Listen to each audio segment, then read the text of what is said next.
With a £45 million mansion, 2,000 custom-made cars and a harem of 40 women, it's not surprising Prince Geoffrey Bolkiah used to blow through a reported £30 million a month. The prince, now 64, is the notorious playboy brother of the extremely wealthy Sultan of Brunei, who this week declared gay people would be stoned to death under a barbaric new Sharia law and is at risk of becoming one of the world's most hated sovereigns. The Sultan's younger sibling, dubbed the sex-crazed prince, is famed for the 40-strong harem he kept in his palace and providing boob jobs for them. His insatiable lust meant he had people hunting the world for the sexiest women, and his erotic tastes led him to buy a superyacht called Tits, with tenders named Nipple 1 and Nipple 2. He even commissioned sexually explicit statues of himself and his then-fiancée costing £600,000. Geoffrey, now 64, bought himself this superyacht, which he called Tits. As afforded by Islamic law, Geoffrey is reported to have at least 3 wives, 17 children and 18 adopted wards. Despite his marital status, Geoffrey would leave his spouses and kids at home while allegedly sending emissaries away to find the sexiest women for his harem of 40 lovers. He would reportedly have regular sex with the women, without protection. Writer Gillian Lauren, who published a book about her time in Geoffrey's harem, Some Girls, claims the prince made his lovers call him Robin and approved boob jobs for some of them. She says sex with him was quick and unprotected, with Geoffrey slapping her bottom and telling her, "That was very nice for me, I am late for a meeting," after their first encounter. She claims the prince was always famished behind the eyes. It was the kind of hunger you could never really feed, the kind that keeps you up until 5 am every night, the kind that drives you to girl after girl, to buy Maserati after Maserati, she said. Gillian, who was recruited to the Borneo harem from New York aged just 18, was forced to hand over her passport after arriving there. During her time in the harem, she allegedly had to keep her weight down and bow to any royals. She claims the prince never asked her if she was on the pill, the New York Post reports. As the decadence increased, so did the number of Americans, she claims. He would start opening magazines and say, "I want that woman, I want that one," and order them. In 1997, Geoffrey's alleged sex parties hit the headlines when a former Miss USA sued him and the Sultan. Beauty queen Shannon Marketic claimed she accepted a $3,000 a day job in Brunei to do personal appearances and promotional work, but ended up being there as a sex slave. She alleged she was forced to dance every night along with 6 other U.S. women, groped and called a W********. She told People magazine she was also drugged during her time in the country. "It would be the biggest honor of my life if I was permitted to sleep with Geoffrey, because he is half man, half God, like Jesus Christ to the Christians," she claimed a royal aide had told her. Shannon, who was reportedly banned from leaving Brunei when she refused to prostitute herself, said she suffered from mental anguish and other trauma following her ordeal.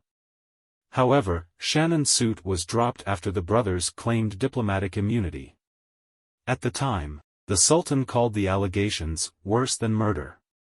Bentleys, Ferraris, Rolls-Royces, all custom-made. Polo-playing Geoffrey is believed to have owned more than 2,000 custom-made cars at the height of his wealth, including a fleet of Bentleys, Ferraris and Rolls-Royces.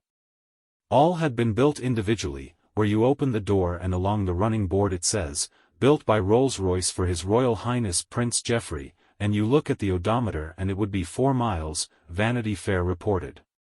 The prince is also said to have snapped up 17 private jets, with merchants from across the world flocking to Brunei to make the most of the royal's seemingly endless wallet. Megamansion in Vegas with 92 rooms.